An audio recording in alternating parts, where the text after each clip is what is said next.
ಇನ್ನು ಧರ್ಮಸ್ಥಳ ಪ್ರಕರಣದ ಎಸ್ಐಟಿ ತನಿಖೆ ವಿಚಾರಕ್ಕೆ ಸಂಬಂಧಪಟ್ಟಂತೆ ಆಡಳಿತಾರೂಢ ಕಾಂಗ್ರೆಸ್ ಮತ್ತು ವಿಪಕ್ಷ ಬಿಜೆಪಿ ನಡುವೆ ಜಟಾಪಟಿ ಮುಂದುವರೆದಿದೆ. ಈ ನಡುವೆ ವಿಧಾನಸಭೆಯಲ್ಲಿ ಧರ್ಮಸ್ಥಳ ಕೇಸ್ ಬಗ್ಗೆ ಮೊದಲ ಬಾರಿಗೆ ಸಿಎಂ ಸಿದ್ದರಾಮಯ್ಯನವರು ಮೌನ ಮುರಿದಿದ್ದಾರೆ. ಎಸ್ಐಟಿ ಮಾಡಿದಾಗ ಬಿಜೆಪಿಗರು ಮಾತಾಡಲೇ ಇಲ್ಲ. 13 ಕಡೆ ಏನೂ ಸಿಗದೇ ಇದ್ದಾಗ ಬಿಜೆಪಿಯವರು ಮಾತನಾಡೋದಕ್ಕೆ ಶುರು ಮಾಡಿದ್ದಾರೆ ಅಂತ ಹೇಳಿದ್ದಾರೆ.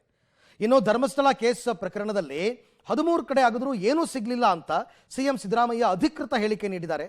ಇದರ ಮಧ್ಯೆ ಮಹೇಶ್ ಶೆಟ್ಟಿ ತಿಮರೋಡಿ ಬಂಧನ ವಿಚಾರಕ್ಕೆ ಪ್ರತಿಕ್ರಿಯಿಸಿದ ಡಿಸಿಎಂ ಡಿಕೆ ಶಿವಕುಮಾರ್ ಅವ್ರನ್ನ ಒದ್ದು ಒಳಗಡೆ ಹಾಕಬೇಕು ಅಂದರು. ಮೊನ್ನೆ ಸಿಎಂ ಬಗ್ಗೆ ಮಾತನಾಡಿದ್ರು, ನಾಳೆ ನಮ್ಮ ಬಗ್ಗೆನೂ ಮಾತಾಡ್ತಾರೆ, ಅವ್ರ ಹತ್ರ ದಾಖಲೆ ಇದ್ದರೆ ಇಟ್ಟು ಮಾತಾಡಲಿ ಅಂತಂದರು. ಎಸ್ಐಟಿ ರಚನೆ ವಿರುದ್ಧ ಮತ್ತೆ ಬಿಜೆಪಿಗರು ಕೆಂಡ ಕಾರಿದ್ದಾರೆ. ಕಮ್ಯುನಿಸ್ಟ್ ಕುತಂತ್ರದಿಂದ ಎಸ್ಐಟಿ ರಚನೆಯಾಗಿದೆ, ಇವರಿಗೆಲ್ಲ ಮಾಸ್ಟರ್ ಮೈಂಡೇ ಮುಖ್ಯಮಂತ್ರಿ ಅಂತ ವಿಪಕ್ಷ ನಾಯಕ ಆರ್ ಅಶೋಕ್ ಅವರು ಆರೋಪ ಮಾಡಿದ್ದಾರೆ. ಧರ್ಮಸ್ಥಳದಲ್ಲಿ ಏನೂ ಸಿಗದೇ ಇರೋದ್ರಿಂದ ಸಿಎಂಗೆ ನಡುಕ ಶುರುವಾಗಿದೆ ಅಂತ ಬಿಜೆಪಿ ರಾಜ್ಯಾಧ್ಯಕ್ಷ ವಿಜಯೇಂದ್ರ ಆರೋಪ ಮಾಡಿದ್ದಾರೆ. ಧರ್ಮಸ್ಥಳದ ಮಾಡ್ತಾ ಇದ್ದಾರಲ್ಲ ಚಳುವಳಿನ, ಧರ್ಮಸ್ಥಳದ ಹೆಗ್ಗಡೆಯವರೇ ಸ್ವಾಗತ ಮಾಡಿದ್ದಾರೆ. ಇವ್ರು ಹಿಡ್ಕೊಬಿಡೋದ್ರ ಅಲ್ಲಾಡ್ತಾ ಇದ್ದಾರೆ. ಅದು ಏನು, ನಾವು SIT ಮಾಡಿದಾಗ ಮಾತಾಡನೇ ಇಲ್ಲ ಬಿಜೆಪಿಯವರು. ಸ್ವಲ್ಪ ದಿನ ಆದಮೇಲೆ 10-12 ದಿನ ಆದಮೇಲೆ ಅಲ್ಲಿವರೆಗೆ ಬಾಯಿನೇ ಬಿಚ್ಚಿರ್ಲಿಲ್ಲ ಇವರು. ಯಾವಾಗ 15 ಜಾಗಗಳಲ್ಲಿ ಅಗೀತಾರೆ, ಅವ್ನು ತೋರಿಸಿದಂಥ ಜಾಗಗಳಲ್ಲಿ ಅಗೀತಾರೆ. 2 ಕಡೆ ಮಾತ್ರ ಸಿಗ್ತದೆ, ಒಂದು ಕಡೆ ಅಸ್ಥಿಪಂಜರ, ಇನ್ನೊಂದು ಕಡೆ ಮೂಳೆಗಳು ಸಿಗ್ತವೆ. ಅದು ಬಿಟ್ಟರೆ ಇನ್ನು 13 ಸ್ಥಳಗಳಲ್ಲಿ ಸಿಗೋದಿಲ್ಲ. ಅದು ಗೊತ್ತಾದ ಮೇಲೆ ಶುರುವಾಗೋಯ್ತು ನೋಡಿ ಬಿಜೆಪಿ ಅವ್ರದ್ದೆಲ್ಲ.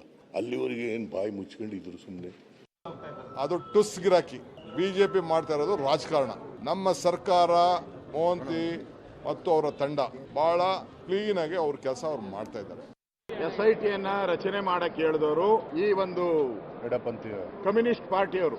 ಯಾರಿಗೆ ಕಮ್ಯುನಿಸ್ಟ್ ಇರ್ತದೋ ಈ ದೇಶದ ಬಗ್ಗೆ ಅವ್ರು ಮಾತಾಡಿರೋಂಥದ್ದು ಎಡಪಂಥೀಯರು, ಮಾಸ್ಕ್ ಮ್ಯಾನ್. ಅವನ್ನೆಲ್ಲ ಬಣ್ಣ ಬಯಲಾಗ್ತಾ ಇದೆ. 3 ಜನ ಹೆಂಡ್ತಿದಿರು, ಮಕ್ಕಳನ್ನ ನೋಡ್ಕೊಂಡೆ ಹೊಡೆದು, ಹೆಂಡ್ತಿ ಹೇಳಿದಾಳೆ ಇವತ್ತು ನನ್ನ ಬಹಳಷ್ಟು ಸರಿ ಹೊಡೆದು ಕೊಲೆ ಮಾಡೋ ಪ್ರಯತ್ನ ಮಾಡಿದ್ದಾನೆ, ಬಿಟ್ಟಿದ್ದಾನೆ, ಅದೇ ಪುಣ್ಯ ನನಗೆ ಅಂತೇಳಿ. ಮೊದಲನೇ ಹೆಂಡ್ತಿ. ಇನ್ನು 2 ಹೆಂಡ್ತಿಗಳು ಏನ್ ಕೊಡ್ತಾರೋ ಗೊತ್ತಿಲ್ಲ. ಇನ್ನೊಬ್ಬ ಹೆಣ್ಮಗಳು ಬಂದು ಅನನ್ಯ ಭಟ್ಟೋ ಏನೋ ಹೇಳಿದ್ದಾರೆ, ಇಲ್ಲದೆ ಇರೋ ಮಗುನ ಹುಟ್ಟಾಕಿ ಡಾಕ್ಟರ್ ಎಲ್ಲ ಓದಿಸ್ಬಿಟ್ಟಿದ್ದಾರೆ.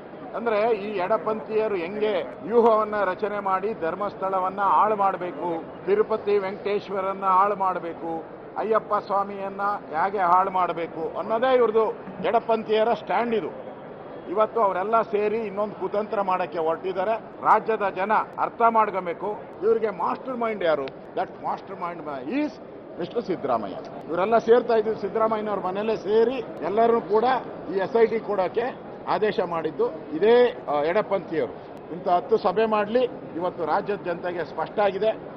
SITಯ ಮೋಹಂತಿಯವರು ಹೆಸರು ಕೂಡ ಇವರೇ ಹೇಳಿದ್ದು, ಯಾರು? ಈ ಎಡಪಂಥೀಯವರು. ಈಗಿಲ್ಲ ಅಂತ ಹೇಳಿದ್ರೆ ಜನ ಸರಿಯಾದಂತ ಪಾಠವನ್ನ ಕಲಿಸ್ತಾರೆ. ಧರ್ಮಸ್ಥಳದಲ್ಲಿ SIT ತನಿಖೆಗೆ ಆದೇಶ ಮಾಡಿದ್ರು, ನಾವು ಕೂಡ ಸ್ವಾಗತ ಮಾಡಿದ್ವಿ.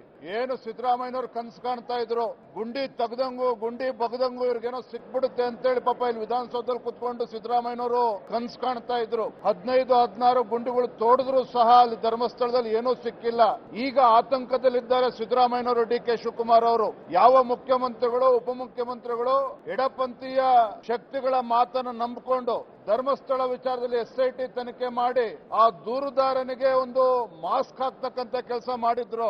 ಮುಖ್ಯಮಂತ್ರಿಗಳು, ಉಪಮುಖ್ಯಮಂತ್ರಿಗಳು ಪರಿಸ್ಥಿತಿ ಎಲ್ಲಿಗೆ ಬಂದಿದೆ ಅಂತ ಹೇಳಿದ್ರೆ ಆ ದೂರುದಾರನ ಮುಖವಾಡ ಏನೋ ಕಳಚು ಬಿದ್ದಾಗಿದೆ. ಆದ್ರೆ ಮುಖ್ಯಮಂತ್ರಿಗಳು, ಉಪಮುಖ್ಯಮಂತ್ರಿಗಳು ಅವ್ರೀಗ ಮಾಸ್ಕ್ ಅನ್ನ ಹಾಕೊಂಡು ಇವತ್ತು ರಾಜ್ಯದಲ್ಲಿ ಓಡಾಡ್ತಕ್ಕಂತ ಪರಿಸ್ಥಿತಿ ಇವತ್ತು ಬಂದ್ ನಿಂತಿದೆ. ಸೊ ಒಟ್ಟಾರೆ ಈ ಧರ್ಮಸ್ಥಳ ಫೈಲ್ಸ್ ಕೇಸ್ನಲ್ಲಿ ಒಂದು ಕಡೆ SIT ಅವರ ತನಿಖೆ ತೀವ್ರಗತಿಯಲ್ಲಿ ನಡೀತಾ ಇದ್ರೆ, ಅಟ್ ದ ಸೇಮ್ ಟೈಮ್ ರಾಜಕೀಯ ಜಟಾಪಟಿ ಕೂಡ ಜೋರಾಗ್ತಾ ಇದೆ. ನೋಡೋಣ ಯಾವ ರೀತಿ ಇದಕ್ಕೆ ತಾರ್ಕಿಕ ಅಂತ್ಯವನ್ನು ಕಲ್ಪಿಸ್ತಾರೆ SIT ಅವರು ಅಂತ.